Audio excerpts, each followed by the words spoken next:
Salespeople take note.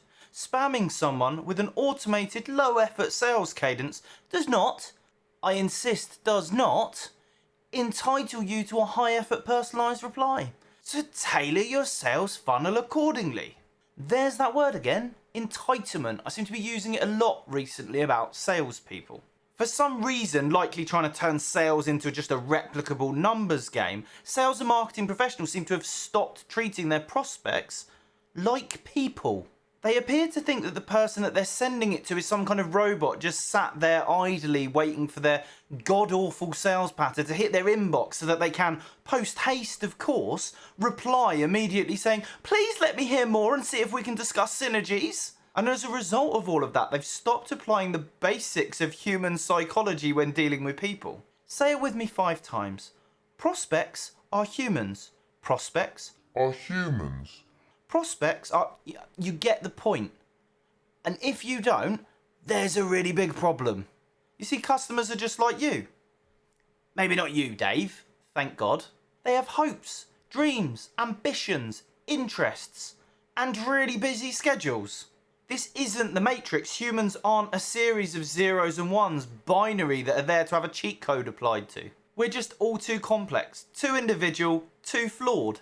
Some of us more than others. So if you really must automate some kind of sales cadence or outreach, please put yourself in the customer's shoes. Actually, if needs be, drive to their office, take their shoes off and... No, don't. That would be mental.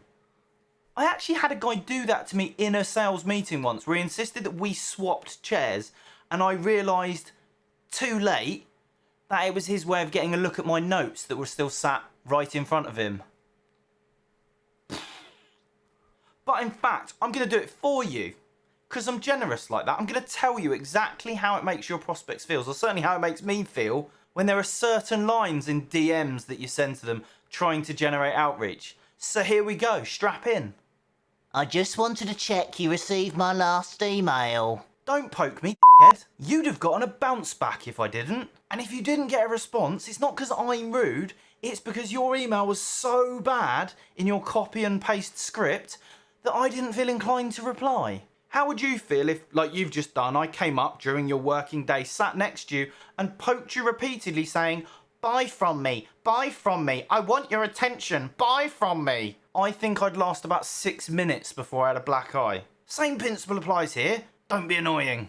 I just wanted to make sure my email didn't get lost in your inbox. I mean, the first bit you did well because you acknowledged that I am probably drowning in a sea of email like Scrooge McDuck in money, 80s banter, DuckTales humour. But it's good, EQ, empathy. However, you have taken the decision at some point that, despite everything else I've probably got going on in my life, nothing is more important than your sales email, not compliance, selling to customers, handling accounting queries, or dealing with the legal action that's being taken for the controversial videos that we've been putting out on LinkedIn. But thank you, Dave from 𝗤𝗏𝗃. You've decided that on my behalf, I don't need to worry about those things. No, the most important thing is you. On what planet did your ego land that you think you became the centre of everybody's universe? Get over yourself. If I wanted it to be at the top of my inbox, I'm an adult. It would be at the top of my inbox. Now the next one I got this week and it really annoyed me. Tell me, am I being irrational? If you're not the right person, please can you direct me to who is? A, no, frankly, you've spent several emails irritating me. I wouldn't wish that on anyone else in my team, except maybe John. He deserves it, but nonetheless, I'm not going to forward you on to him. B, if it were interesting enough, as a grown adult, I think I'm probably capable of thinking for myself, oh, you know who this might interest? I'll send it on to them. The fact that I haven't already done it implies it isn't interesting. C, you're the salesperson. Identifying the right person and approaching them is kind of your job, not mine. I'm not here to do it for you. I'm not here to make your life easier. Unless, of course, you want to share your commission check, which, based on your relatively crappy sales skills, I shouldn't imagine is all that exciting. And D, it's just a bit insulting. It's this suggestion that somehow the only reason I'm not replying is because I'm not capable enough or senior enough or carry enough weight. I think we can all see I carry enough weight to make a decision on whether your product's interesting or not. It probably isn't. I mean, it isn't. That was just me being slightly polite in the way I was saying it, unusually. Can we hop on a call to discuss potential synergy? If you've said the S word in an in-mail on LinkedIn in the last 5 years, please proceed to punch yourself in the face repeatedly. It is not the buyer's job to give you their precious time so that you can find a way to sell to them. That's what research is for. That's what personalization helps with. It's where winners are made and losers are hated for all of eternity. You should be coming to me and telling me, based on your understanding of my business, how you think you can help me, quite specifically. And that is not, You're a broker, I do broking software. Synergy. We're a software team in Eastern Europe / and or India, and we have immediate availability. Would you like some help? thank you very much for your hugely generalised email about software development and all the non-specialisms that you have. It's amazing to find out that there's so many things that you can do a bang average job of, but unfortunately, the old thumb's hurting from scrolling through your 4-page email. It's also the 15th one of these that I've received in the last hour, and none of you have gotten my name or job title right. Basics. Can you follow my company? No, I can't. As Captain America said, no, I don't think I will. But more importantly, why do you want me to? Marketing asked me to is not a valid response. I actually had a guy recently ask me to follow his company, and I asked him just that. Why do you think I would like to follow your company? What do you think? How do you think it would benefit me? Because I had a little look at their business, and it wasn't exactly engaging. I'm a 38-year-old man with a personality. Bit too much personality, some might say. On what planet do you think I spend my free time reading 8-page reports on the intricacies of the reinsurance market? I have spent all day listening to people talk about insurance. The last thing I want on the train home is to hear more about insurance, least of all stuff that's actually even more complex than the stuff I've battled with all day. Nobody is reading boring content. I put a post out earlier this week about podcasts. They're too long form. We're the generation of TikTok, Instagram, Reels.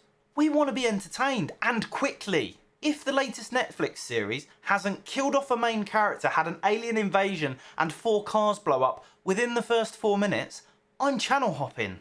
And the worst thing about this whole scenario is, so are you! Yet somehow you think I'm different to you. Again, it sort of goes back to entitlement. Oh, I wrote it. It took me loads of effort, so I'm entitled to people reading it. It doesn't matter that it's boring. It really does. Because the best way to gain someone's interest is by being interesting. I feel like that TikToker. I just had one that connected and did all of these things, I think, in one message. It was literally connect, dump a sales pitch on me with verbal diarrhea, ask for 30 minutes of my time so we can discuss synergy. All wrapped up in one miserable message of sales patter. Please stop! His words when I challenged him on it. Whilst my approach doesn't work all the time, it's a numbers game. Put 100 monkeys in a cage with a typewriter and eventually they'll write the words of Shakespeare. I beg you, please do not let statistical probability get in the way of you improving your sales technique. Imagine, if you're getting 1 in 100 right now, with that approach, imagine if you had a good one. You'd only need 3 people to respond and you've trebled your output. You're at 3 times your target. People don't hate you. Essentially, people who connect and pitch on LinkedIn are kind of ruining it for the rest of us who actually want to be on there to discuss things with people and share content and value. I'm going to toss them in the mix with maybe like football referees and traffic wardens. You can imagine it now at a party. What do you do for a living? Well, I send 100 emails out to complete strangers, hoping that one of them wants what I want at that moment in time and doesn't mind the fact that I've just clearly copy and pasted a script at them. Nice. Oh, right. Good. Please don't be that person. Please try harder. Please upskill. I know the internet is new for many of us. I mean, it's not that new, is it? You've had at least 10 years to get on top of this. But I'm not saying don't cold pitch people. I actually had a guy last week who contacted me about something that was exactly what I wanted. He timed it perfectly. He'd done some research on my business. He'd quite heavily personalised the email to me. The effort was there. And because he'd tried, guess what? I was more willing to have a conversation with him. And don't even start me on when people bother to record a video that they send to me. I love that. I nearly always reply to those ones because of effort. And it was a good friend of mine, Broker Brett. He's a broker or an agent in America.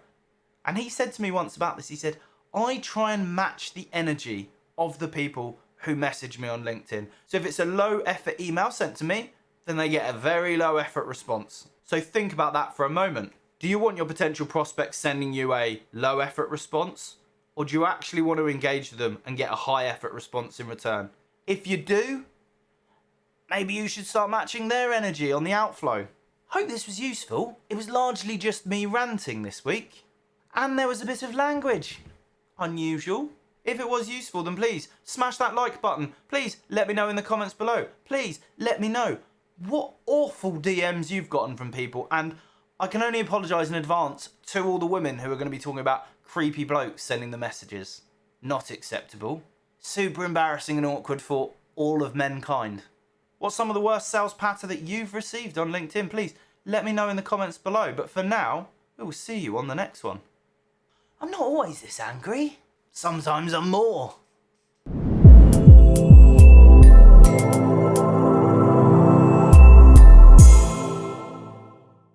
Well, you're a glutton for punishment, staying all the way to the end, but I really appreciate it. Now, if you want more content like this, please make sure to subscribe over here, somewhere. Am I anywhere near it? Not sure. Or watch one of the extra videos up here. Peace! Pretty gangster. Yeah, I'll be on that TikTok soon. Definitely.